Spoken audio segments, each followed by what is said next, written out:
what if the true monster lurking in the shadows of the Alien franchise isn't the xenomorph, but the cold, calculating machine of capitalism? From the sinister corporate greed of Weyland Yutani to the ruthless exploitation of human lives, the Alien films present a chilling critique of dehumanization in the pursuit of profit. This is one of the main reasons that the series has had such sustained resonance for over 4 decades. But what does it reveal about the real world in which we live? Welcome to Phantom Astronaut. If you're drawn to explorations of society, media, and the fantastic, make sure to like, share, and subscribe to the channel. Your support keeps this journey alive. Thank you. The Alien franchise is as much about corporate greed as it is about survival horror. At the heart of the series is Weyland Yutani, a faceless corporation whose obsession with profit turns every character into a disposable asset. In the first film released in the franchise, we're almost immediately met with what will become a defining feature of the series, a conflict between the lower-ranked flight crew, Brett and Parker, and Ellen Ripley. Parker is concerned that the company isn't going to honor their full compensation package, while Ripley denies this as a possibility. Ripley finally accepts this reality when the words "crew expendable" glow across the unsettlingly sterile screens of the mother computer terminal.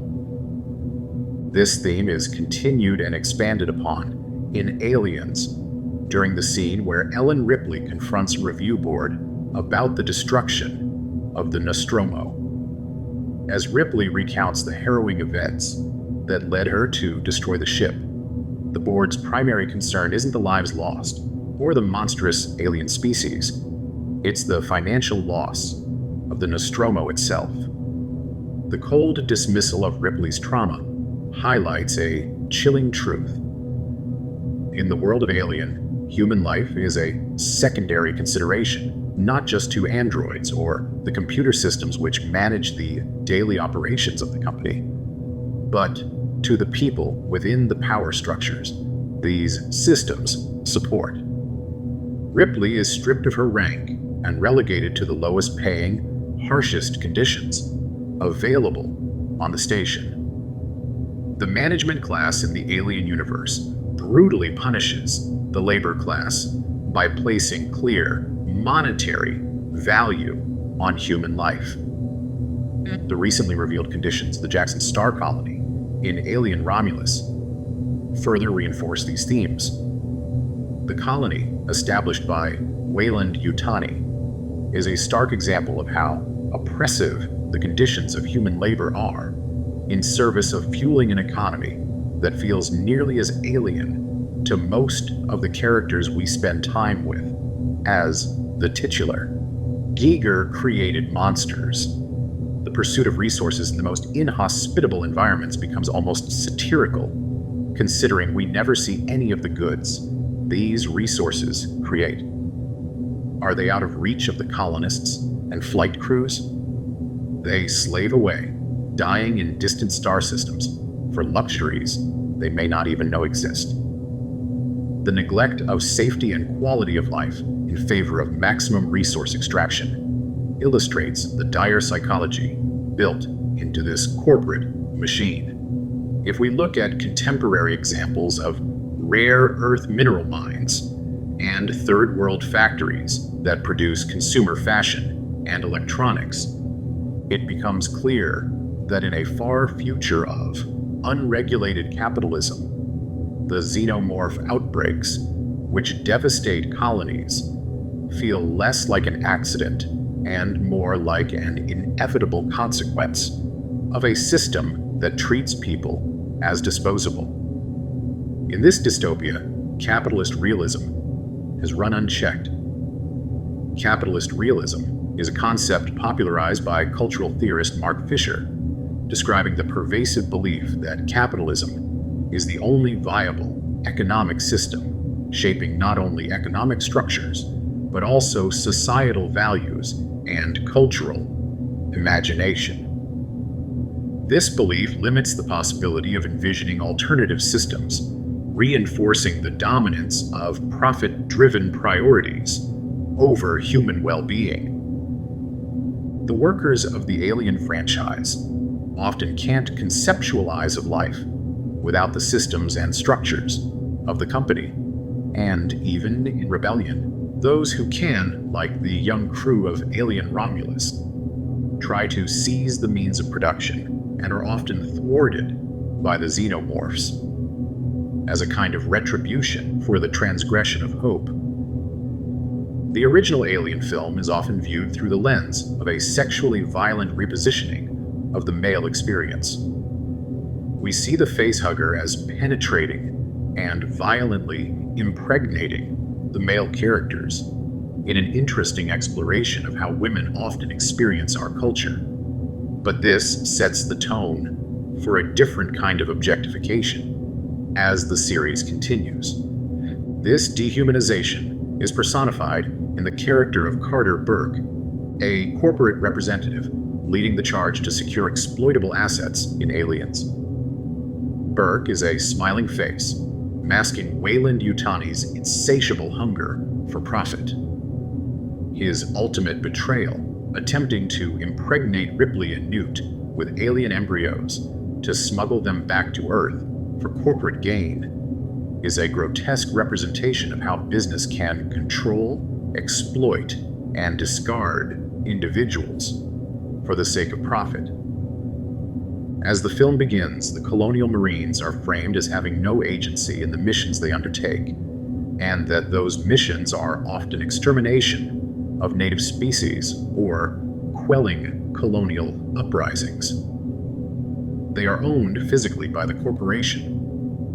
In the sequel, Alien 3, we're introduced to a Weyland Yutani-controlled private prison, where the inmates are used as forced labor to run forges and other heavy industry.